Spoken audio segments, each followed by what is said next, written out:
Dünya sevgisi bütün hataların başıdır. İnsanı məhveden günahın özü değil, günahı gözünde kişilden ve güzelleştiren dünya sevgisidir.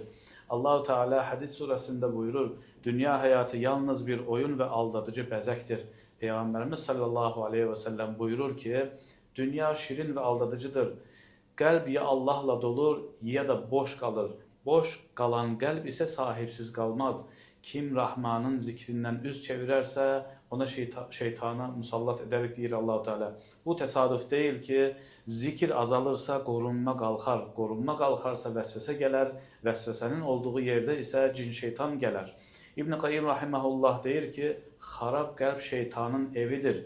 Şeytan kapını zorla açmır, sadece Allah'a olan sevgini değişip dünyaya yönlendirir. Sual budur, kalbinde en çok kim var? Çünkü kalbin sahibi değişende hayatın istikameti de değişir.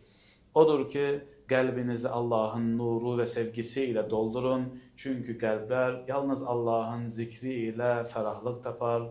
Allah'a emanet olun.